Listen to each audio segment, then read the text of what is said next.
오늘 사도행전 1장 들어갑니다. 저 개인적으로는 굉장히 오랜 기간 동안 사도행전을 하고 싶었는데 영 허락을 안 하셨습니다.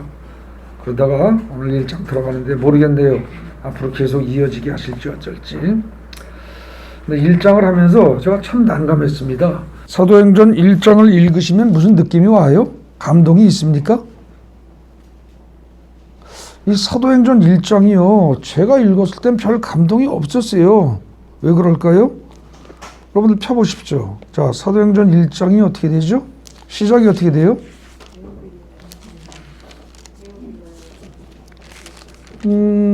데오빌로여 내가 먼저 쓴 글에는 무릇 예수께서 행하시며 가르치시기를 시작할 때부터 이렇게 시작합니다.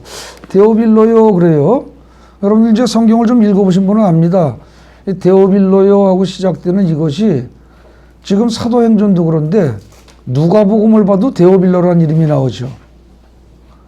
그래서 지금 요 기절 때문에 누가복음에도 이게 나옵니다. 앞에 1절에는 안 나오지만 이것 때문에 내가 먼저 쓴 글에는 하는 이 말이 먼저 쓴 글이라는 게 누가복음을 말하는 거예요. 요것 때문에 알 수가 있는 거죠. 그래서 누가복음과 사도행전은 이어지는 글이에요, 원래. 그리고 누가복음도 굉장히 길어요. 사복음서 중에서 제일 깁니다. 장수로는 마태복음이 제일 길죠. 28장이니까. 근데 글자 수, 단어 수로 말하면 누가복음이 단연 1등입니다. 거기다 사도행전도 엄청 깁니다. 그러니까 누가복음과 사도행전을 합치면요, 성경의 상당한 부분을 차지합니다. 근데 이제 자기가 먼저 쓴 글에는 예수께서 행하시며 가르치시기를 시작하심으로부터 해서 그가 택하신 사도들에게 성령으로 명하시고 승천하신 날까지의 일을 기록하였다라고 얘기합니다. 그러니까 1절, 2절은 결국 뭐예요? 누가복음을 요약한 겁니다. 이해가 되십니까? 1절과 2절은 누가복음을 요약한 거예요. 일단 그거를 좀 알 수가 있어요. 그리고 그 이하 쭉 읽어보면은요, 이게 어떻게 됩니까? 그 다음에 3절, 4절 읽어보면은, 이거는 뭐예요? 누가복음의 끝부분하고 겹칩니다. 승천하실 때 얘기니까, 그죠?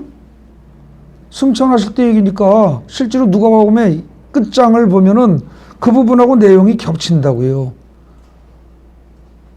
물론 그 글자라든지 내용이 똑같진 않아요. 그런데 누가복음 24장 끝부분에서 승천할 때의 그때 당시의 분위기, 그걸 얘기를 한 거고, 지금 여기도 어떻게 됩니까? 지금 이 사도행전 1장에도 1장 11절까지가 승천할 때 얘기죠. 11절까지가. 그러니까 중복된단 말이죠. 그러니까 누가복음과 중복되는 느낌이에요, 여기가.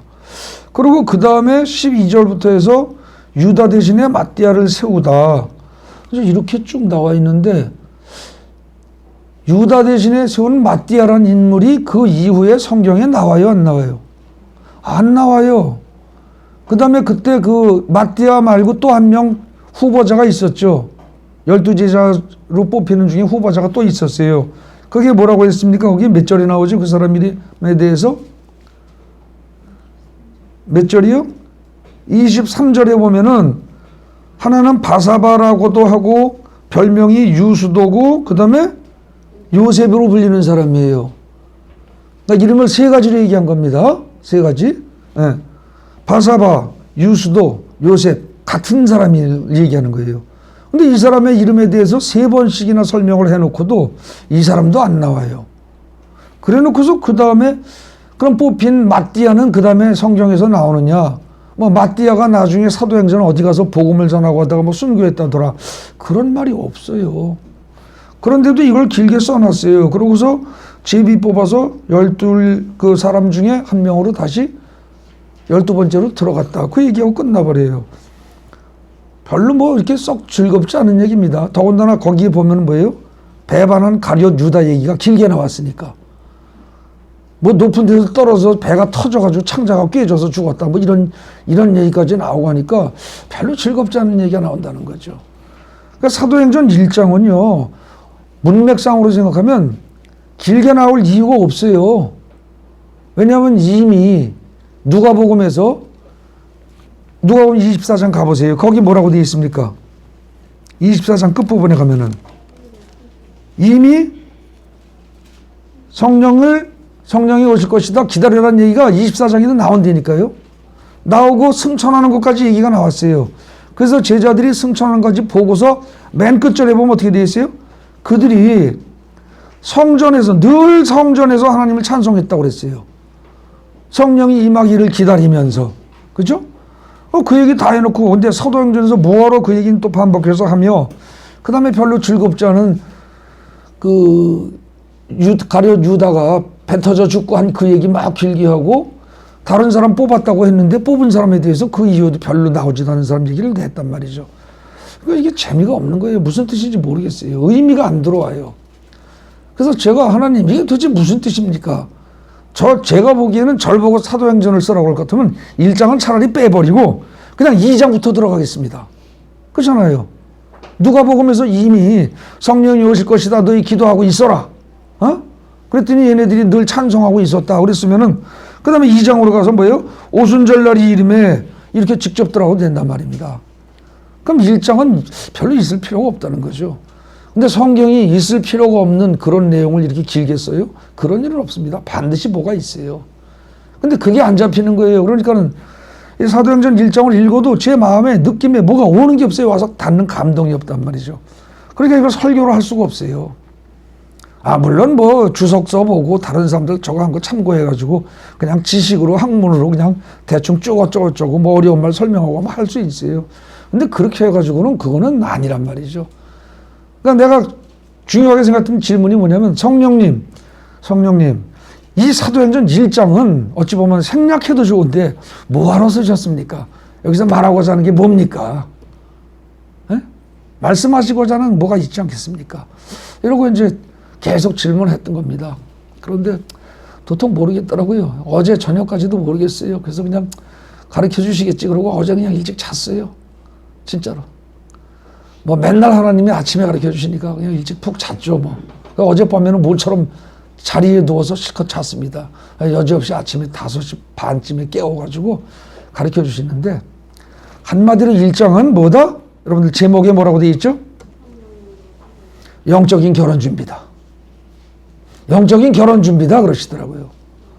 정신이 번쩍 나서 다시 잘 들여다보니까 이거 맞아요. 영적 결혼 준비예요. 사도행전 1장을 제가 결론부터 말씀드립니다. 영적 결혼 준비다 이렇게 기억을 하십시오. 그러면 2장이 뭐가 되겠어요? 그렇죠. 오순절 성령 강림 사건이 이게 영적 결혼식입니다. 그럼 2장까지 대충 감 잡은 거예요. 근데 영적 결혼 준비가 어떻게 이루어지느냐? 사도행전 1장 보십시오. 아까 1절, 2절이 뭐라고 그랬어요? 1절, 2절이 1장의 1절과 2절은 누가복음의 요약입니다. 누가복음의 요약인데요. 그 누가복음의 요약도 조금 이상해요. 정상적으로 요약을 하면 어떻게 될까요? 예수께서 행하시며 가르치시기를 시작하심으로부터 하고 자연스럽게 문장이 가려면 어떻게 돼요? 그가 택하신 사도들에게 성령으로 명하시고가 아니고 그가 어떻게 돼요? 고난을 받아 십자가에서 죽으시고, 그죠? 부활한 후 승천하시기까지 이렇게 돼야 정상적인 요약이죠. 실제로 여러분들 사도신경 보면 그렇게 요약이 돼 있잖아요. 맞습니까? 그러니까 그게 자연스러운 요약이에요. 근데 여기서 고난을 받아 십자가에 못 박혀 죽으시고 부활하시고 라는 말을 다 빼버리고 그 대신 뭘 집어넣었어요 거기에? 택하신 사도들에게 성령으로 명하시고 그랬어요. 그죠?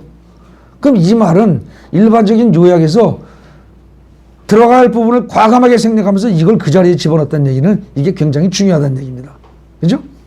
그러니까 택하신 사도들에게 마지막에 성령에 힘입어서 자의적으로 말하는 게 아니라 성령에 힘입어서 이야기를 하셨다. 이게 굉장히 중요한 거죠. 그래서 이 문장이 아주 교묘합니다. 1, 2절이 누가복음 전체를 요약한 것이면서 동시에 2절에 그 삽입된 부분, 제가 직접 한 부분을 잘 보면 마지막에 성령의 힘입어서 하신 말씀이 그게 핵심이다. 그런 의미를 가지고 있는 거죠. 그래서 그 내용이 결국 뭐냐? 그 다음에 이제 3절 보십시오. 그가 고난받으신 후에, 이제 여기에 고난받으신 후에가 이게 결국 무슨 얘기겠어요?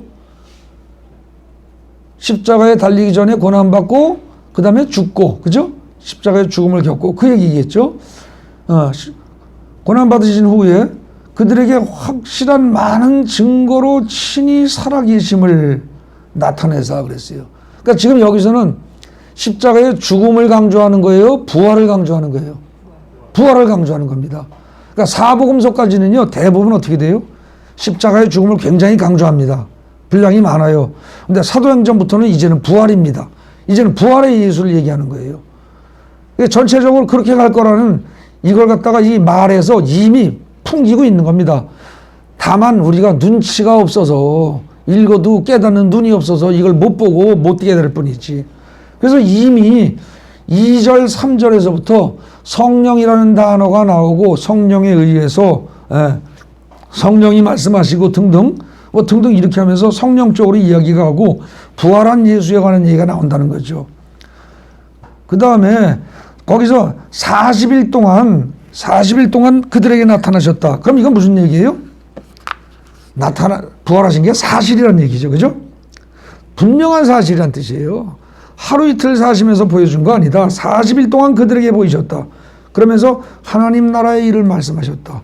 이게 결국은 뭐예요? 핵심입니다. 사도행전이 나오기 전에 누가복음의 핵심이 결국 뭐라는 겁니까? 예수의 행적인데 그러면서 마지막에 예수의 부활과 승천뿐만이 아니라 예수의 부활을 40일 동안 그들에게 보였다. 분명히 부활했다는 거예요.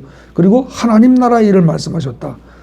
그러면서 하나님 나라의 일을 말씀하시고 성령으로 명령하시고 등등 하면서 한 얘기가 구체적으로 4절로 또 요약이 됩니다. 거기서 뭐라고 그래요? 사도와 함께 모이사 그들에게 분부하여 이르시되, 여기서 분부, 명령입니다. 명령이니까 이 말은 뭐예요? 허투게 들어서는 안 된다. 허투루 들어서는 안 된다. 정신 똑바로 차리고 잘 들어라 그 얘기입니다. 예루살렘을 떠나시는 말고 내게 들은 바 아버지께서 약속하신 것을 기다리라. 이건 무슨 얘기예요? 아버지께서 분명히 약속하셨다. 그리고 나는 너희에게 그 사실을 정확히 전한다. 그 얘기입니다. 아버지께서 약속하신 것이다. 내가 약속한 게 아니라 하나님 아버지께서 약속하신 것을 너희가 들을 기가 없어 못 들었는데 내가 정확히 듣고 내가 전달한다. 그 얘기예요. 그러면서 뭐라 그래요? 요한은 물로 세례를 베풀었으나 너희는 몇 날이 못되어 성령으로 세례를 받으리라. 이렇게 말씀하십니다. 자, 이게 무슨 얘기일까요? 근데 이제 이 말을 이해하려면요, 처음부터 조금 더 살필 게 있습니다. 1장 1절에 데오빌로라는 이름이 나오죠. 그죠? 데오빌로라는 이름이 나오는데 그 데오가 데오스, 신이란 뜻이고요. 신, 하나님. 빌로가 필로스 그래가지고 사랑한다. 사랑한다. 사랑. 그런 뜻이에요. 그래서 데오빌로는 우리 식으로 말하면 신, 한자로 말하면 신 그런 글자에다가 빌로가 이게 말하자면 애자예요. 그래서 굳이 그 얘기하면 뭐예요? 신의 씨예요. 신의 씨. 하나님을 사랑하는 사람. 혹은 하나님이 사랑하는 사람. 그런 뜻이에요. 하나님이 사랑하는 사람도 되고요. 하나님을 사랑하는 사람도 되고. 물론 이 데오빌로라는 사람을 그때 당시에 로마의 뭐 총독이라든지 혹은 로마의 어떤 권력자 아니냐.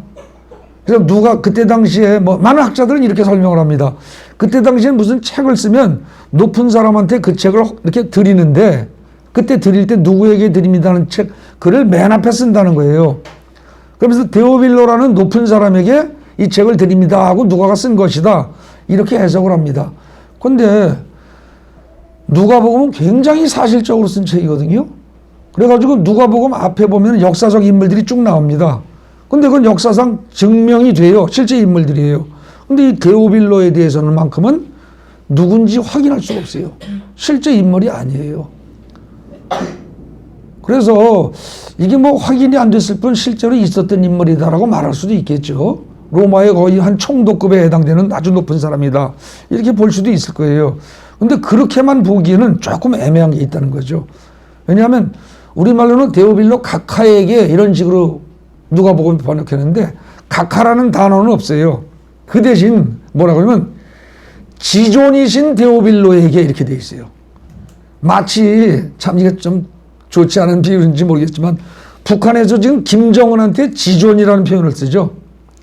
그 단어는 아무한테나 쓰는 거 아니에요. 만약에 북한의 2인자가 지존인 나에게 이렇게 말하면은 그날로는 죽어요. 지존이라는 단어는 김정은이밖에 못 써요, 북한에서. 근데 거의 그거에 해당되는 단어입니다, 이게. 지극히 존엄하신 데오빌로에게. 해서 형용사로 돼 있어요, 이 단어가. 그럼 지극히 존엄하신 데오빌로. 그럼 이쯤 되면 이건 어떻게 됩니까? 거의 하나님 수준이에요. 이게 로마 황제한테나 쓸 수 있을까? 그때 당시 권력으로 말하면. 근데 데오빌로라는 황제는 없었어요. 그럼 이게 무슨 뜻이냐? 참 이게 재미나다는 거죠. 이름의 뜻이 뭐라고요? 하나님이 사랑하는 사람 혹은 하나님을 사랑하는 사람. 두 가지를 만약에 합쳐서 본다면 뭐예요? 하나님이 사랑하시고 또 하나님을 사랑하는 사람. 그럼 이게 뭐예요? 오늘날 폭넓게 말하면 그리스도인이에요. 진정한 그리스도인이에요. 그리고 하나님이 사랑하면서 하나님을 사랑하는 사람이라면 이게 하나님의 애인이에요. 하나님과 성령과 예수와 결혼한 사람이에요. 그리스도의 신부예요, 이게. 그렇게 되면 어떻게 돼요? 지존하신 그리스도의 신부에게라는 말이 가능하죠. 그죠? 그래서 오히려 의미상으로 따지면요, 이건 그때 당시에 살아있던 특정 인물이라기보다는 불특정 다수의 진정으로 하나님을 사랑하고 또 하나님이 사랑하시는 그러한 주의 백성들, 장차 주의 신부가 되어야 할 사람들, 이런 뜻으로 이해하는 게 더 의미상 옳다는 거죠. 그렇게 이해를 하고 일단 여러분들이 성경을 보시기 바랍니다. 그래서 처음에 이 데오빌로 각하에게라고 번역된 이 지존하신, 지극히 존엄하신 하나님이 사랑하시고 하나님을 사랑하는 분에게, 이걸로 시작을 했다는 게 이게 벌써 뭐예요? 사랑의 관계, 하나님과의 사랑의 관계를 이미 암시하고 있는 단어란 말입니다. 참 절묘하게 써놓은 거예요. 네? 그게 제가 지금 한 2번까지 설명합니다. 2번, 3번까지. 그래서 여기 제가 여기 파란 글씨로 그리스도의 신부라고 그랬죠. 그죠? 성경에 다른 데 보면 그리스도의 신부라는 말이 나옵니다. 여기서 이 데오빌로라는 말의 의미가 결국 그리스도의 신부라고 생각해 보십시오. 그러면 정확하게 의미가 일치가 됩니다. 네. 그 다음에 2절, 3절 아까 제가 얘기했던 거예요. 그래서 결국은 5절까지를 읽어보면 뭐예요? 결국 성령 세례를 기다려라. 이게 첫 단락의 요지입니다. 그러니까 여러분들 성경에도 지금 거기 어떻게 되어 있어요? 그 소제목이 성령으로 세례를 받으리라 그랬죠. 그죠? 1절 앞에 소제목 있지 않습니까? 성령 세례를 받으리라. 맞아요. 근데 이 성령 세례의 의미가, 우리는 성령 세례라 그러니까 세례란 말을 쓰는 순간 세자가 이게 씻을 세자거든요. 손 씻는 거예요. 물 같은 거에다가 손 씻듯이, 이게 세자의 의미예요. 그럼 세례 그러면은 물을 뿌리는 정도로 생각하고 가볍게 죄를 씻는 것, 이걸 연상을 해요. 근데 성령 침례 그러면 어떻게 됩니까? 똑같은 단어를 번역한 건데 침례로 번역하는 경우가 있어요. 우리나라에 침례교라고 있죠. 침례교에서 전부 세례를 침례로 번역을 하죠. 그때 침례는 침이라는 게 뭐예요? 물에 잠긴다는 뜻이에요. 그러니까 물속에 쑥 들어갔다 나오는 거예요. 그러니까 우리나라 이제 교회의 여러 교단들 보면은 세례를 받을 때 물을 이렇게 뿌리면서 머리에다 몇 방울 뿌리는 정도로 하고 안수를 하면서 세례를 하는 경우가 있고, 물속에 쑥 들어갔다 나오는 경우가 있죠. 그죠? 그래서 유아 세례는 어떻게 됩니까? 애가 물속에 들어갔다 숨 쉬면 안 되겠죠. 그러니까 유아 세례는 할 때 대개 어떻게 돼요? 유아 침례가 아니라 세례로 합니다. 그죠? 근데 이제 어떤 많은 교단들에서는 또 완전히 침례해서 물속에 쑥 들어갔다 나오죠.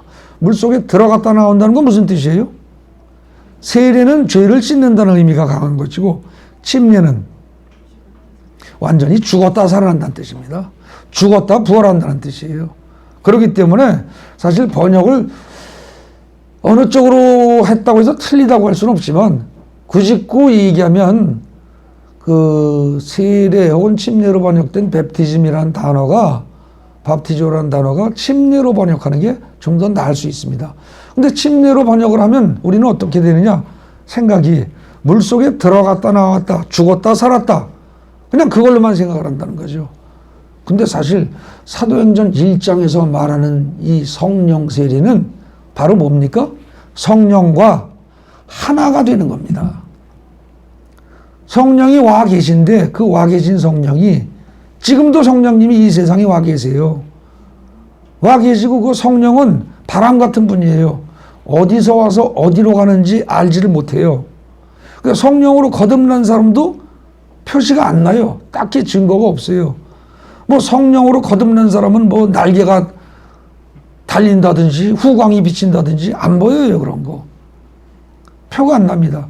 그 때로는 바람 같은 성령, 때로는 또 불 같은 성령으로 표현되기도 하고 어떤 때는 생수 같은 성령, 비둘기 같은 성령. 그러니까 성령을 표현하는 방식이 여러 가지인데 자관 그 성령이 지금 이 세상에 와 계시긴 하는데요. 바람 같은 성령 그럼 그건 뭐예요? 바람. 공기 속에서 바람이 일어나죠. 그죠? 그러니까 사실 여러분들 숨 쉬는 이 공기가 어떻게 보면 성령이 가득 찬 거라는 겁니다. 성령은 그만큼 가까이 와 계세요. 그런데 성령으로 침례를 받아야 돼요. 세례를 받아야 돼요.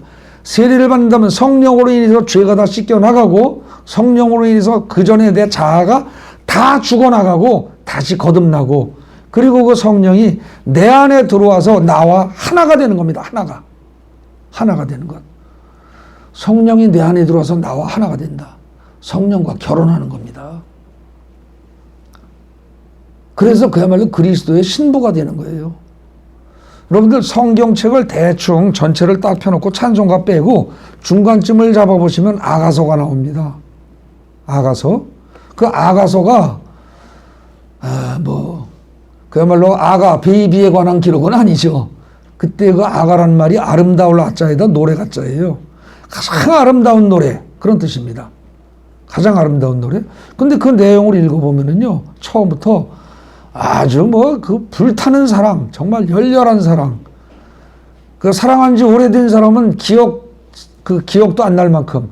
근데 실제로 요즘 사랑하고 있는 사람, 사랑에 불붙은 사람 같으면 이야 이거 정말 기가 막힌 표현이네. 그냥 온몸이 짜릿짜릿할 정도로 기가 막힌 표현이네 싶을 정도로 그 사랑을 열렬하게 아주 적나라하게 표현한 게 아가서입니다.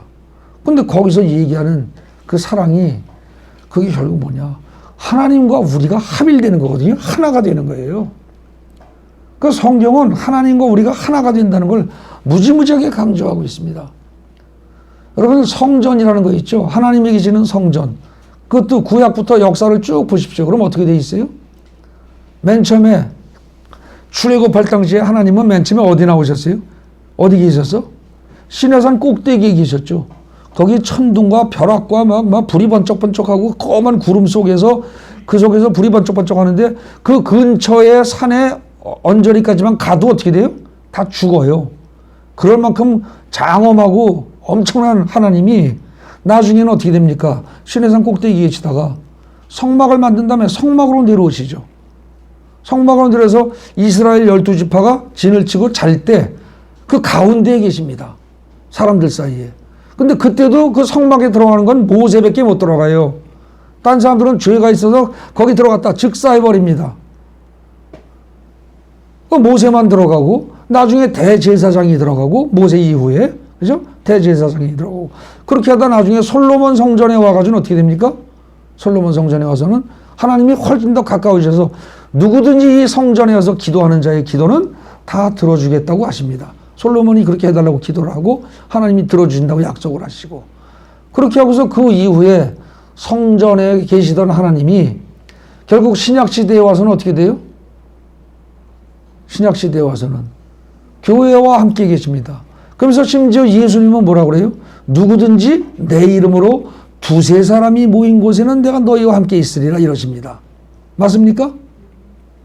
두세 사람이 내 이름으로 모인 곳에. 그러니까 여러분들이 누구든지 그랬어요. 심지어 중들이라도 두세 사람이 모이되 예수의 이름으로 모였다면 성령님은 계시겠다는 겁니다. 예수님은 계시겠다는 거예요. 그 사람의 신분, 지위, 학식, 재산 아무것도 관계없이 심지어 중일지라도 예수의 이름으로 모인다면 거기 성령님 계시겠다는 거예요. 하나님이 계시겠다는 겁니다. 놀라운 약속입니다. 근데 그런 다음에 여러분들 잘 아는 계시록의 맨 끝부분에 가서 맨 끝에 계시록이 맨 끝에 있죠. 계시록의 3장 20절에 뭐라고 그래요? 계시록의 2장 3장이 7교회에 보내는 편지입니다. 그 7교회 그럴 때 교회라는 게 뭡니까? 예수의 이름으로 모인 사람들의 모임이 교회예요. 아시겠어요? 예수의 이름으로 모인 사람들의 모임. 근데 그 두세 명만 모여도 내가 반드시 함께 있겠다고 한 겁니다. 그래서 두세 명 이상 모인 집단이 그때 당시 소아시아에 7군데 있었던 거예요. 대표적인 게. 그 에베소 교회, 서머나 교회, 버가모 교회, 두아디라 교회, 이런 식으로 해서 7개 교회가 있었죠. 근데 그 중에 너네 교회들은 이런 거 잘해라, 이건 잘못했다, 이건 고쳐라 등등등 쭉 얘기하시면서 그걸 얘기하는 게 계시록의 2장 3장인데 3장의 맨 끝에 보면 라오디게아 교회에게 보내는 편지에서 예수님이 뭐라고 그래요? 내가 문 밖에 서서 두드리노니 누구든지 문을 열면 내가 들어가서 그와 더불어 먹고 그는 나와 더불어 먹으리라 이런단 말입니다. 그러니까 두세 사람이 모인 곳에만 가시는 게 아니라 이제는 어떻게 하겠다? 한 명이라도 마음문을 열면 내가 들어가겠다 이거예요. 아시겠습니까? 그럼 한 명이 마음문을 열면 그 들어가서 내가 더불어 먹고 그는 나와 더불어 먹으리라. 뭐예요? 자기 혼자 살면서 방문 빗장 걸어 잠그고 살던 사람이 다른 사람이 들어와서 같이 먹고 자고 살겠대요. 뭐예요? 신혼살림 차리겠다는 겁니다. 지금 하나님은요, 사실은 영적으로 말하면 신랑이 돼가지고 여러분들 믿는 사람들 각자를 영적인 신부로 삼아서 결혼하고 싶은 거예요. 하나님은 여러분들을 신부로 삼아서 맨 처음에 신부 자격이 전혀 없어요. 완전 고아와 같이 버려졌어요. 거지같이 버려졌어요. 그래서 헐벗고 굶주리고 그야말로 시꺼멓고 죄악에 아주 그냥 물들어 있었는데 그걸 다시 건져내서 다 씻기고 이쁜 옷 입히고 금은보화로 단장하고 그리고 그야말로 어린애를 성장할 때까지 기다렸다가 신부로 만들어서 하나님은 영적으로 결혼하고 싶은 거예요. 성경을 읽어보면 성경 전체가 그 얘기입니다, 사실은. 그런데 인간들은 그걸 전혀 모르는 거죠. 전혀. 그래서 심지어 여기 사도행전 1장을 보면서도 1장, 2장을 읽으면서도 여기서의 성령 세례, 성령 강림, 그리고 성령으로 받는 세례, 예수님이 마지막에 약속하신 이것이 영적으로 우리가 하나님의 신부가 돼서 하나님의 영과 성령과 영적으로 혼인하는, 결혼하는 것이라는 사실을 모르는 거예요. 그러니까 1장, 2장을 읽어도 어때요? 느낌이 없는 거예요. 근데 여러분들 실제로 여자 입장이 돼가지고 세상에 부족할 것이 없는 모든 것을 다 갖춘 완벽한 신랑이 나를 끔찍이 좋아해서 나와 결혼하고 싶어서 오랜 세월 기다렸고 모든 준비를 다 하고 이제 며칠만 기다리면 된다고 하면서 예수님이 떠나가시면서 뭐라고 그러세요? 몇 날이 못 가서 너희가 성령으로 세례를 받으리라 그랬어요. 근데 그렇게 하고 떠나시고 며칠 만에 성령 세례를 받아요? 열흘 만이에요. 딱 열흘 만에. 그게 이제 열흘 만에 벌어지는 사건이 사도행전 2장의 사건입니다. 오순절 성령 강림 사건이에요. 그래서 이 오순절의 성령 강림은 단순히 그런 이상한 일이 생겼대. 하늘에서 뭐 불이 혀같이 갈라지는 불이 내려와서 각 사람 위에 있었고 방언이 터졌대. 이게 아니고요. 단순히 그게 아니고 영적인 결혼식이라니까요. 그래서 지금 1장 그 준비로 봐야 되는 겁니다. 그럼 그렇게 본다면 지금 준비가 어떻게 되나 봅시다. 자, 영적인 결혼식을 한 다음에 목표가 나옵니다. 어떻게 보면 둘째 단락이에요. 6절부터 11절까지. 제자들은 거기 보세요. 6,7절이 뭐냐. 제자들은 성령 강림이 영적인 신랑을 맞이하는 영적 결혼임을 몰라요. 그러니까 어떻게 돼요? 이스라엘을 구원하시는 게 이스라엘을 구원하고 다윗과 같은 성군이 와가지고 정치적으로 막강하고 경제적으로 부유하고 그런 이스라엘 나라를 세우시는 게 이때입니까? 헛소리 하는 거죠. 그죠? 그러니까 예수님이 그냥 그거에 대해 대답 안 하십니다. 다른 얘기 하세요. 그죠? 그러면서 뭐라 그래요? 그 때와 시기, 기한 그런 거는 하나님이 다 알아서 하신다 그래요. 근데 이 때와 시기라든지 이런 거는 다 하나님의 고유 권한이다라는 이 말이요. 이게 언제 또 나오느냐면요. 유대인들이 결혼할 때 결혼식 날짜가 어떻게 돼요? 그건 누가 알아요? 이건 유대인의 풍습을 좀 알면은요. 이 사도행전 여기 1장이 영적 결혼식 준비라는 말이 실감이 갑니다. 왜 그러냐면요. 유대인들은 결혼할 때 남자 여자를 미리 약혼을 합니다. 그 약혼을 하고 나면은 언젠가 결혼을 할 텐데 결혼한 날짜는 아무도 모릅니다. 아무도 몰라요. 그럼 누가 결정해요? 신랑의 아버지가 결정합니다. 신랑의 아버지가. 그러니까 신랑도 몰라요. 그러다 신랑의 아버지가 이것저것 조건이 다 갖춰지고 이제 할 만할 때가 됐다라고 해서 결혼식 언제다라고 선포하면 그날 결혼입니다. 무조건. 신랑의 아버지만 알고 있는 거예요. 그러니까 결국 뭐예요? 영적으로 비유하면 하나님의 아들 예수 그리스도와의 영적인 결혼은 누가 알아요? 예수가 알아요? 몰라요? 모르는 거예요. 예수도. 아시겠습니까? 오로지 아버지만 아시는 거예요. 하나님 아버지만. 그래서 지금 여기서 거기 지금 뭐라고 돼 있죠? 거기 본문에 이때입니까? 하고 물어보니까 7절에 때와 시기는 아버지께서 자기의 권한에 두셨으니 너희 알 바 아니다 그러죠. 이게 이 표현이 유대인들은 금방 알아들어요. 이게 특히 결혼식, 자식 결혼식이 이렇다는 겁니다. 네? 그래서 지금 이하에 진행되는 사건은 사실은 영적인 결혼식에 관한 얘기다.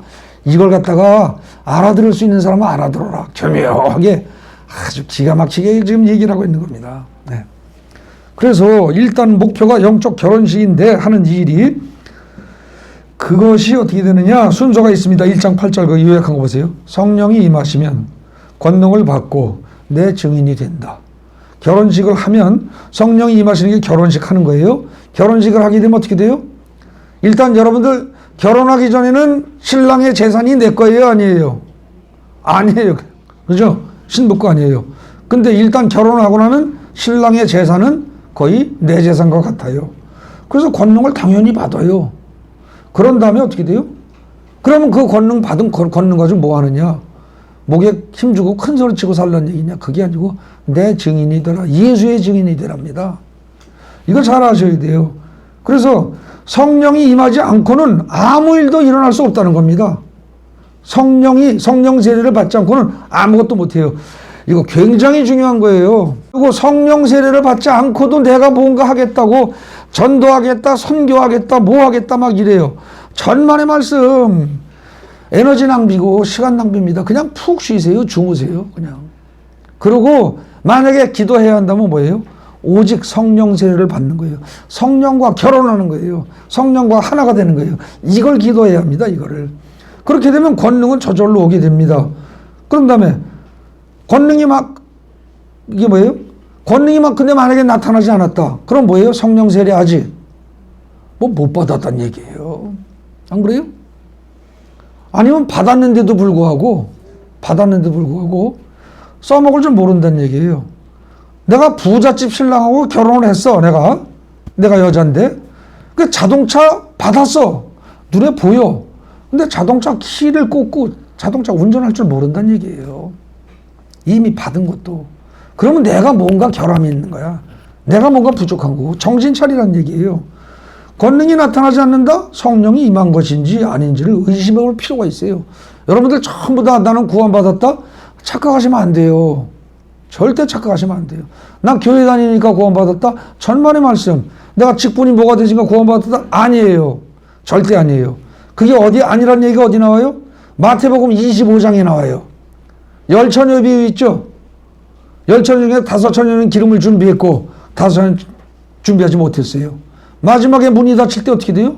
나는 너희를 도무지 알지 못한다. 이렇게 된단 말입니다. 이게 그 비유하고 마태복음 25장하고도 이어집니다. 그래서 일단 거기서 기름을 준비했다는 게 성령을 준비했다는 얘기예요. 성령과 지금 여러분들이 지금 요즘 살면서 신앙생활하면서 성령과 하나가 되는 성령과의 결혼식이 영적으로 이루어지지 않는 사람은 쭉정이에요. 쭉정이. 겉으로 보기에는 알곡처럼 보이는데 겉으로 보기엔 뭐예요? 가라지는 아니에요. 가라지와 알곡은 잘 보면 구별이 되니까. 근데 이게 진짜 알곡이냐? 알곡이 되다만 쭉정이라는 거죠. 성령이 없으면. 그러니까 마태복음 25장도 여러분들 집에 가서 읽어보시죠. 그럼 제대로 이해가 됩니다. 지금 이 부분과 연결해서. 그리고 권능을 받고도 다른 짓을 한다. 권능을 받고도 안 한다. 권능을 숨기고 안 쓰고. 신의 은사를 받았는데 남을 위해서 기도해주고 치료해줘야 되는데 그거 한 사람들은 보면 신의 은사 받은 사람 나중에 보면 자기가 병 걸리고 고생하던데 이러고 안 한다. 그럼 어떻게 돼요? 이건 불순종입니다. 엄청난 불순종이에요. 성령 세례를 받고 성령과 결혼식을 하라는 이유가 뭐예요? 하는 이유가 하고 난 다음에 신혼살림을 살아나가는 건데 그 신혼살림이란 어떤 겁니까? 그 전의 삶의 모습과 완전히 바뀐 거예요. 완전히 바뀐 거. 그런 삶을 살아야 돼요. 그걸 제가 지난번에 마가복음 설교하면서 뭐라고 그랬어요? 마가복음 1장의 삶에서 1장에 나타난 사람들의 삶에서 어떤 삶으로 바뀌어야 된다? 마가복음 16장의 삶으로 바뀌어야 된다. 1장의 삶이 뭐였죠? 복음이 뭐라고 가르쳐줘도 복음이 뭔지도 모르고 어둠 속을 헤매면서 사는 거. 그 다음에 두 번째 뭐예요? 그저 먹고 사는 문제 가지고 헉헉대고 그거 가지고 난리치면서 그것만 조금 좀 되면은 대단히 저기 잘날 줄 알고 교만을 떨고 그게 안 되면 맥이 쭉 빠져서 빌빌거리고 살고 평생 그거 가지고 얽매이는 거예요. 잘 살든 못 살든 경제적으로. 잘 사는 인간도 역시 하나님이 보시기에는 웃기는 인간이고 못 사는 인간도 역시 웃기는 인간이에요. 그 다음에 세 번째 뭐였어요? 세 번째 귀신에게 눌려 살면서 눌려 사는 줄도 몰라요.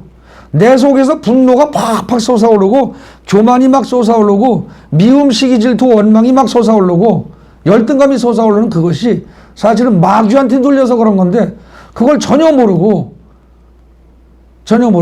상대편이 이웃 가족이 그런 모습을 보일 때 그걸 저게 마귀한테 눌려 그런 거라고 불쌍하게 생각할 줄 알아야 되는데 이놈의 내 인간성이 더러워서 우리 영감은 인간성이 더러워서 이러고 손가락질하고 미워한단 말입니다.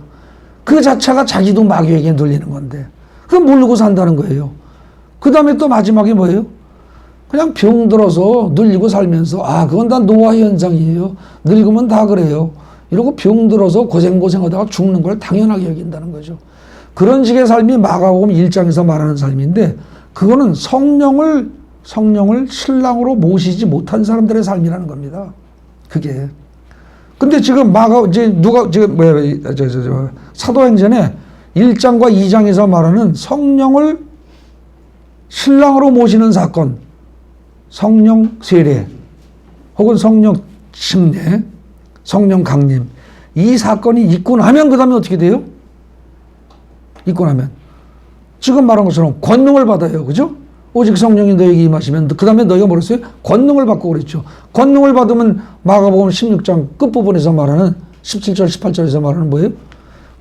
귀신을 쫓아내고 새 방언을 말하고 뱀을 집어올리고 무슨 독을 마실지도 해를 입지 않냐고 병든 자에게 손을 쥐고 나으리라가 이루어지겠죠. 그죠? 결국 마가복음 16장의 삶으로 우리는 변화되어야 되는 것이고 변화되는 과정에 있는 겁니다. 여러분들 우리 기독교인들의 모든 삶은 마가복음 1장의 삶에서 16장의 삶으로 변화되는 과정에 있는 거예요. 누구는 1장을 여전히 못 벗어난 사람이 있고 누구는 거의 15장까지 온 사람이 있고 또 물론 16장까지 간 사람도 있겠죠. 그죠? 직분에 관계없이 거의 간 사람이 있어요. 누구는 하간 이 중간에 대부분 있단 말입니다. 네. 그래서 지금 거기 둘째 단락 6절부터 11절까지는 너희가 성령과 하나가 되라, 성령과 그야말로 결혼을 해라. 그렇게 되면 권능은 저절로 하나님의 권능이 너희에게 나타날 것이다. 그랬을 때 그때 너희가 할 일은 뭐다? 온 천하에 다니면서 만민에게 복음을 전파하는데 그때 너희가 뱀을 집어올리고 그야말로 손원진증 낳고 귀신을 쫓아내고 다 할 수 있을 것이다. 그 얘기입니다. 그러면서 그때 어떻게 돼요? 예수의 증인이 되어야 되는 거예요. 여호와 내 증인이 되리라고 할 때 나는 예수잖아요. 그죠? 예수의 증인이 되어야 돼요. 근데 이걸 갖다 살짝 바꿔서 약간 바꿔가지고 살짝 바꿔서 여호와의 증인이 되라 이렇게 해석하는 애들 그게 이단입니다. 여러분 성경은요 슬쩍슬쩍 바꾸면 이단 되는 거예요. 정확하게 그대로 가야 돼요. 성경은 분명히 예수의 증인이 되라고 사도행전에 지금 여기 1장 8절에 분명히 나와 있어요. 그죠? 내 증인이 되리라. 근데 이거 여호와의 증인이 되리라. 그럼 그 말은 뭐예요? 예수는 아니고 여호와의 증인 이런 뜻이거든요. 그 소위 말하는 이단 여호와의 증인들의 문제가 바로 그겁니다. 삼위일체 하나님을 인정 안 하는 거예요. 그러면서 여호와만 찾는 거예요.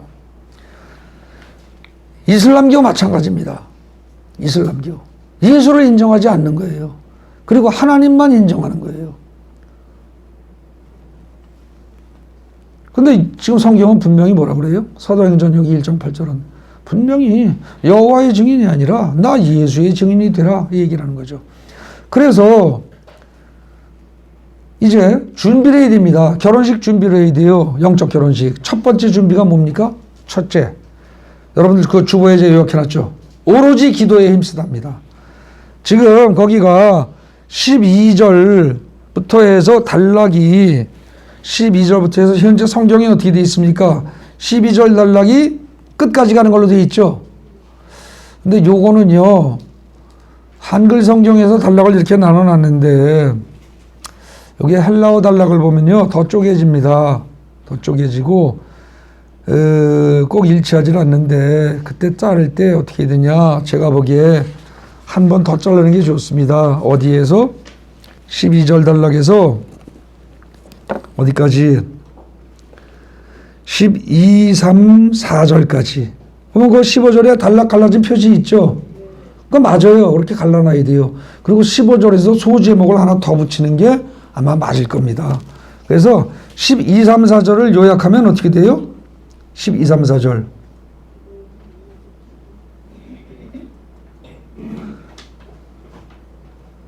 수일 내에 몇 날이 지나기 전에 성령이 강림하실 것이다. 그래서 너희가 성령을 받을 것이다. 그런데 너희는 그동안에 어떻게 해라? 준비해라. 그죠? 준비해라. 그거거든요. 그래서 그 준비가 뭡니까? 1장 13절에 보면 어떻게 되어 있어요? 1장 14절, 13절, 14절. 14절에 보면 기도하기에 힘썼다고 그랬어요. 그죠? 오로지 모여서 기도하기에 힘썼다고 그랬어요. 맞습니까? 이 기도가 준비하는 겁니다. 그런데 지금 이 사도행전의 1장의 앞부분은 누가복음하고 겹친다고 그랬죠. 누가복음을 다시 찾아가서 보면요. 누가복음 맨 끝장 끝절에서는 어떻게 되어 있습니까? 늘 성전에서 찬송했다고 되어 있습니다. 그러면 두 개를 합치면 어떻게 됩니까? 예수의 제자를, 12제자를 비롯해서 예수를 따르던 모든 사람들이 많은 여자들을 포함해서 이 사람들이 어떻게 돼요? 낮에는 성전에서 주로 찬송을 한 겁니다. 낮에는 성전에서 찬송을 하다가 저녁 때 집으로 돌아오되 각자 집으로 간 게 아니라 마가의 다락방, 그중 부자가 마가였어요. 그러니까 마가의 집이 굉장히 넓었습니다. 그리고 그때 그 다락방이라는 게 우리가 지금 생각하는 본체가 있고 위가 다락방이다. 그런 의미로 보기에는 좀 그렇습니다. 이스라엘의 집들은요, 그때 당시 집들은 대개 어떻게 되냐면 아래층에는요, 소나 양이나 이런 것들을 키우는 우리 있죠, 우리. 그런 거 뒤에 있고 그 위층에 사람이 사는 집이란 말입니다. 그래서 그냥 위에서 먹다가 무슨 찌꺼기 뭐 그런 거 있으면 그냥 떨어지면 아래서 짐승들이 알아서 먹고 뭐 이런 식이에요. 근데 예수가 말구에서 마구간에서 태어났다는 얘기는 그 위에 사람이 사는 집이 아니라 거기 공간이 없으니까 밑에 아래층 여기서 날 수밖에 없었다. 그런 뜻이죠. 뭐 저도 보진 못했습니다만 옛날에 제주도 가면 제주도의 집들이 어때요? 밑에 돼지 키우고 그 위에 사람이 살았다고 그러죠. 뭐 거의 그런 식의 구조를 생각하시면 됩니다. 그러니까 어쨌거나 마가가 사는 집이 꽤 넓었던 모양이에요. 120명이 들어갈 정도라면 어떻게 돼요? 지금 여기 공간에 꽉 끼어서 앉는다고 쳐도 꽤 넓은 공간이란 얘기예요. 이거 한 2배쯤은 돼야 될 겁니다. 120명 앉으려면. 그죠?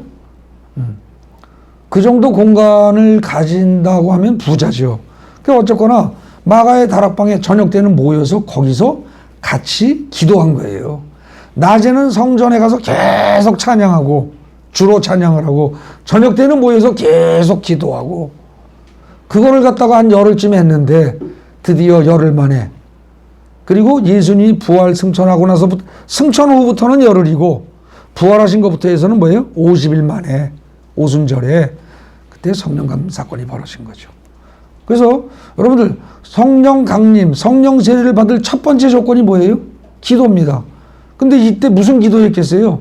여러분들 이때 기도하면서 이 사람들이 우리 남편 사업 잘 되게 해주시고 우리 아들 공부 잘하게 해주시고 뭐 이거 기도했겠어요?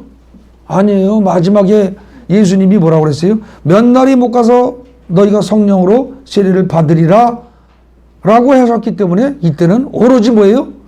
성령 강림하옵소서, 성령 강림하옵소서, 성령 세례 받기 원합니다. 성령 침례 받기 원합니다. 성령님 하나가 되기 원합니다. 이거 했겠죠. 그죠? 그것만 하는 거 그게 사실은 최고입니다.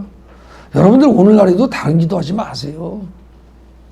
다른 기도하지 마세요. 유튜브에 들어가서 요즘 한번 보십시오. 제가 뭐 올리진 않았습니다만 갑자기 생각나게 하시네요. 김혁이라고 쳐보십시오. 김혁. 그러면요 젊은 청년이 하나 나옵니다. 그 청년 제가 정확히 모르겠지만 나이 30 안팎일 겁니다. 절대 35 안 넘었어요. 완전히 애들 같습니다. 근데 남미 쪽에 가서 브라질 쪽에 가가지고요 그냥 길 가는 사람들 아무나 찾고요 그냥 끼워안고 기도하면 병이 막 나요. 젊은 애가. 그러고 그냥 안수하면 그냥 낫고요. 귀신이 떠나가고 그냥 다 됩니다. 젊은 애가. 목사도 아니에요. 신학 공부한 것도 아니고. 그게 원래 사도행전에서 말하는 정상적인 그런 그리스도인의 모습입니다. 그리고 마가복음이 1장과 16장, 특히 16장에서 말하는 정상적인 그리스도인의 모습이에요. 그에 비하면 여러분이나 저 같은 사람들은 지금 중간에 되어가는 중이죠. 그래서 저는 언젠가 그렇게 오랜 세월 지나지 않고 우리 교회에 목사들 둘뿐만 아니라 여러분들 한 사람 한 사람 모두 다가 그런 사람은 다 바뀔 거라고 저는 확신하고 있습니다. 다만 시간 문제일 뿐입니다. 그리고 지금 돼가는 중입니다. 그리고 우리가 정말 마음을 가다듬고 진짜 오늘 사도행전에 말하는 것처럼 예수님이 떠나가시면서 성령이 오시는데 몇 날이 못 가서 그랬어요. 근데 그날과 그때는 오로지 아버지만 하시기 때문에 그게 3일이 될지 일주일이 될지 열흘이 될지 보름이 될지 몰라요. 근데 실제로 얼마 만에 왔어요? 열흘 만에 왔어요. 그렇다면 우리가 사실은 성령님 오시옵소서 성령 세례를 받기를 원합니다. 그래서 사도행전 2장의 오순절 날 큰 역사가 나타난 것처럼 우리에게도 그 임하기를 원합니다. 그리고 여러분들이 낮에 직장 생활하고 뭔가 일할 때는요 기도 일일이 못하니까 찬송 슬슬 불러가면서 콧노래로 찬송가 불러가면서 그러다가 저녁 때 기도할 때 열심히 기도하십시오. 성령 강림을 간절하게 그렇게 기도하면 열흘이면 오신다는 거예요. 열흘이면 이게 무슨 뭐 석 달 열흘을 해야 되고 3년을 기도해야 되고가 아니고 열흘이면 그럼 예수님 당시에 이때 사도행전 1장이 벌어지던 이때 당시에는 성령께서 이 세상에 오시지 않을 텐데 예수님이 말씀하시고 하면서 열흘 만에 오셨는데 지금은 성령께서 어떻다고요? 여러분들 숨 쉬는 공기를 의식하지 않고 숨을 쉬어서 살아가고 있듯이 성령이 우리 주위에 가득 차 계신데 이걸 내 안으로 모셔들여서 내가 하나가 되는 것 이거는 정말 손바닥 뒤집기만큼 쉬운 일이란 말입니다. 사실은. 근데 그거를 지금 우리가 못하고 있다는 뜻이에요. 그러니까 진짜 간절한 마음으로 다른 기도하지 마시고 성령님 오시옵소서 오시옵소서 내가 성령과 하나 되기 원합니다. 이걸 간절히 기도한다면 아마 오래 안 갈 겁니다. 열흘 이내에도 충분히 안 할 겁니다. 그 얘기를 하는 겁니다. 그래서 셋째 단락은요 14절까지를 자르고 오로지 기도에 힘쓰다 이 얘기입니다.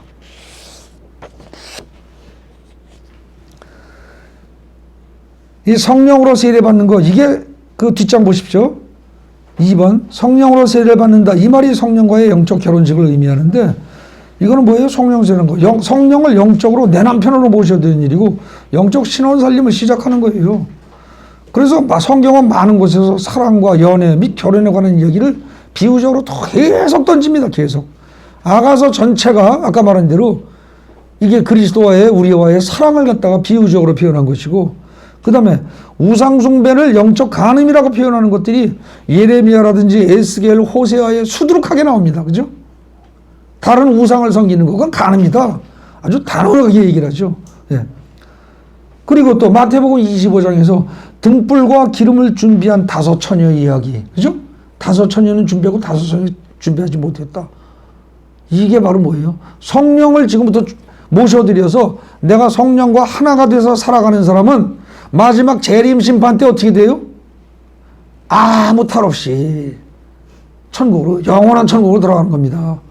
근데 지금 이 세상에 살면서 성령이 바로 주위에 와 계신데, 코앞에 와 있는데, 계시록 3장 20절에서 말하는 것처럼 우리의 마음 문을 두드리고 계시는데, 그런데도 불구하고 열어드리지 않고 모셔드리지 않고, 모셔드린 다음에도 어떻게 돼요? 뒷방 늙은이처럼 처박아 놓고 방문 잠궈 놓고 가만히 계세요. 내가 잠깐 드라마 좀 보고요, 음란물도 좀 시청을 하고요, 이런 죄를 짓고요 저런 죄를 짓고요, 그리고 성령을 자꾸 가둬버리면, 뒷방 늙은이 취급을 하면 그 성령이 결국은 어느 정도 있다가 떠나신단 말입니다. 떠나고 나면 어떻게 돼요? 기름 준비하지 못한 5 처녀예요. 그럼 그 처녀들은 나중에 신랑이 올 때, 정작 재림 심판, 신랑이 예수라는 신랑이 올 때, 그때 어떻게 돼요? 상황 끝입니다.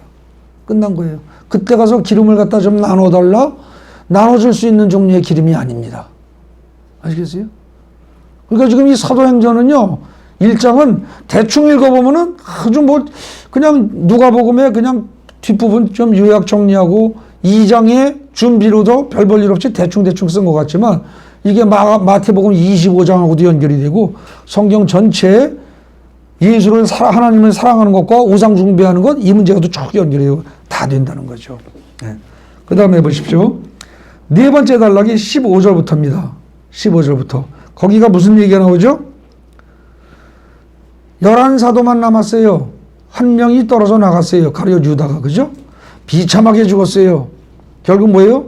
이거는 공갈 협박하는 건 아닙니다만, 예수를 버리고 예수를 떠난 사람들의 결과는 어떻다? 비참하다는 겁니다. 비참한 거예요. 그걸 얘기함과 동시에 충언을 합니다. 병든 포도나무 가지치기예요.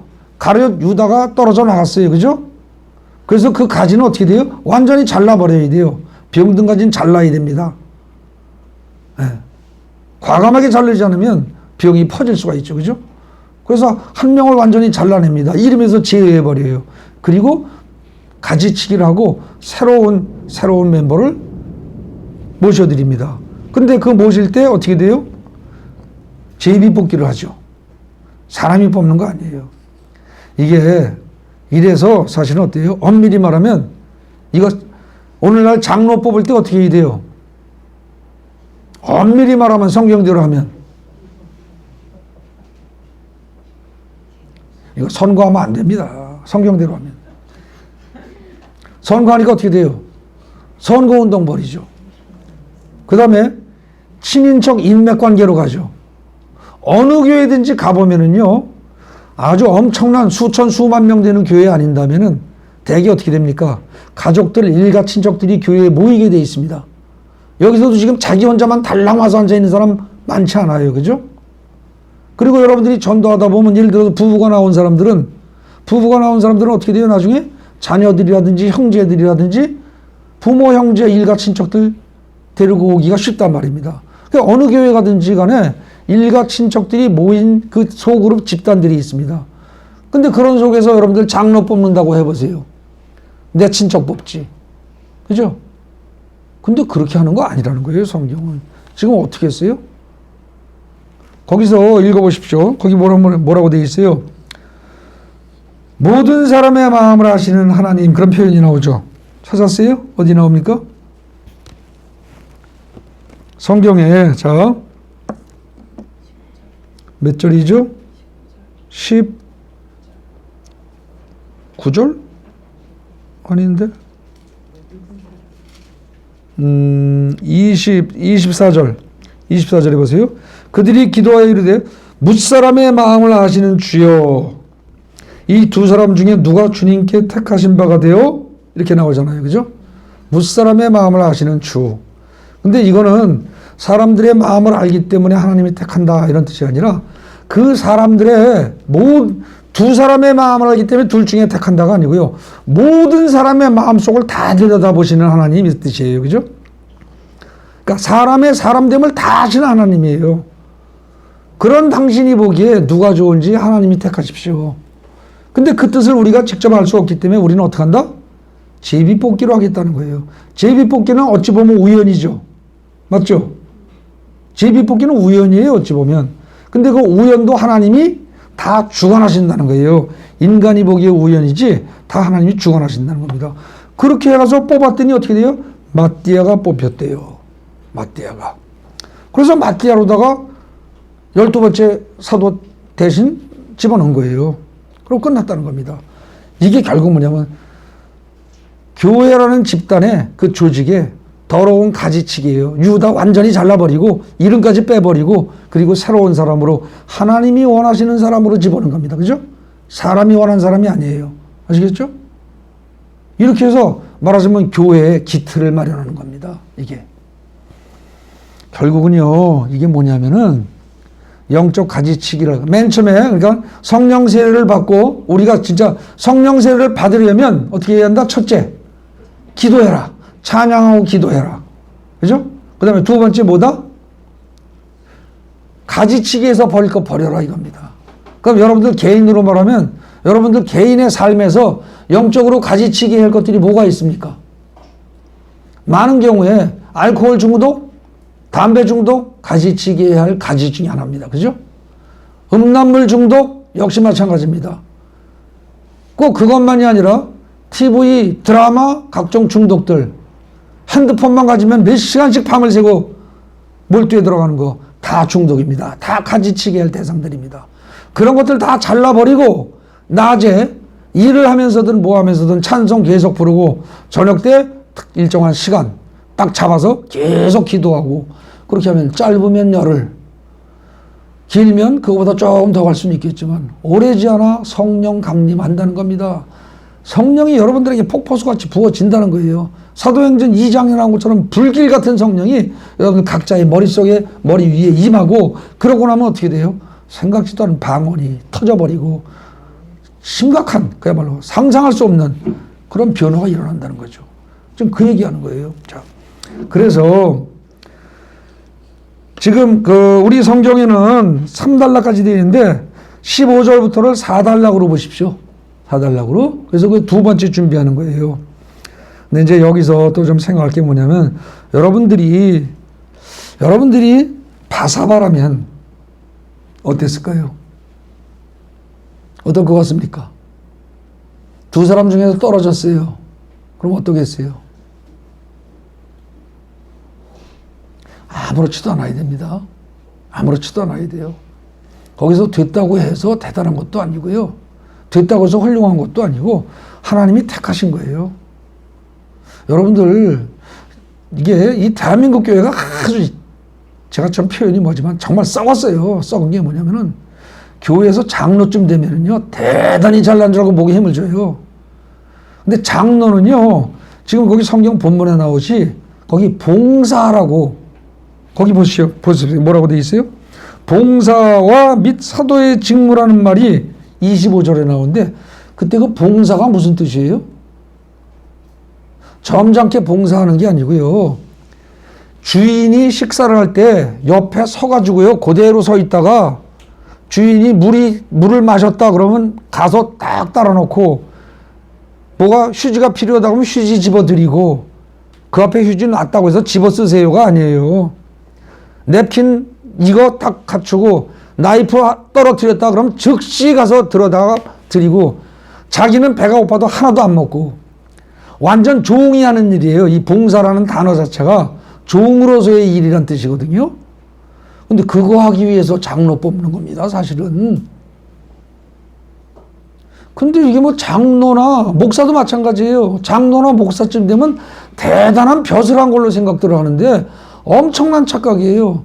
근데 그걸 그대로 내버려 두면 뭐가 문제냐? 진짜 불쌍한 건 뭐냐면 이 세상 살면서 목에 힘주고 살아요. 장로로 목사로. 그 대신 죽은 다음에 어떻게 돼요? 너는 세상에서 받을 대접 다 받았어. 그리고 너는 교만하게 신앙생활, 교만을 떨어버리지 못하고 평생 신앙생활했어. 그러니까 너는 천국에서는 완전히 아우지야. 이렇게 되는 겁니다. 여기서 목사다, 전도사다, 장로다, 권사다 그러고 여기서 대접받고 그러고 천국 갈 생각하세요? 말도 안 되는 얘기입니다. 꿈 깨야 됩니다. 성경은 분명히 얘기하고 있습니다. 오늘 본문에서도 25절에서 봉사와 사도직을 잘 감수하기 위해서 이렇게 되어 있습니다. 원문이. 그때 봉사는 종으로서 섬기는 거라니까요. 종으로서 남들을 섬기는 거예요. 최대한 낮아지는 거예요. 그때 종은 인격도 없는 종이에요. 개취급을 하면 개취급 당하는 거예요. 이게 기독교인의 기본이라는 겁니다. 근데 남이 나를 조금만 무시하면 이건 뭐 꼴을 못 보는 거예요. 이거는. 그리고 그냥 그 사람을 개떡을 만들어야 직성이 풀리고 남을 짓밟아야 기분이 후련하고 이건 아니죠. 정말 아닙니다. 그래서 거기 봉사라는 말도요. 잘 생각해야 됩니다. 만약에 그런 심정을 가지고 있다면 바사바라는 사람은 이때 기분이 나빴을까 안 나빴을까? 자기가 만약에 떨어졌기 때문에 기분이 나빠했다면 그 사람은 떨어져 마땅한 사람입니다. 아시겠습니까? 떨어져 마땅한 사람이에요. 자기가 떨어지고 대신 마띠아가 당첨이 됐다 할지라도 그래도 할렐루야 그러고 감사합니다. 사실 저는 그 일을 감당하기에 부족한 사람입니다. 이럴 수 있는 사람이어야 된다는 거죠. 근데 오늘날에 그러질 못합니다. 그리고 이상하게 제도도 그렇게 안 바뀌고 선거를 합니다. 투표를 합니다. 그러니까 부정선거를 하죠. 그죠? 선거운동을 하고. 그래도 제가 여러분들한테 최근에 박효진 장로 간증을 보라고 제가 몇 번 그랬죠. 얘기를 했습니다. 지난주에도 얘기하고 주보에도 실었고. 그분 간증 많이 보십시오. 정말 괜찮은 얘기 많습니다.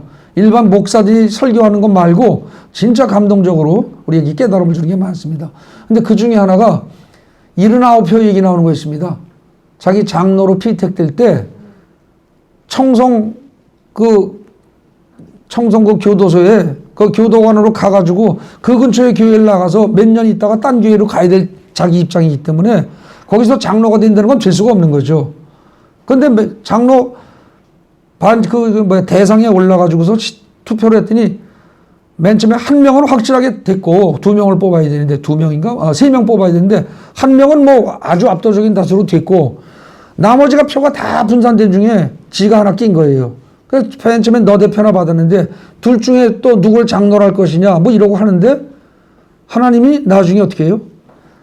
아주 가까스로 그야말로 그 79표를 받아가지고 3분의 1로 따지면 3분의 1인가 돼야 되는데 3분의 1로 따지면 78점 몇 표예요. 근데 그걸 조금 넘어가지고 79표로 장로가 됩니다. 근데 그게 되고 난 다음에 그때 그 박효진 장로를 인도하던 영적인 그 지도자 역할을 하던 전도사님이 그때 당시엔 전도사였는데 그분이 당신은 그 숫자를 절대 잊지 마라. 맨 처음에 서너 표, 너댓 표밖에 못 나왔다가 그걸 79표에서 아슬아슬하게 딱 장로가 되도록 한 하나님의 뜻을 잊지 마라.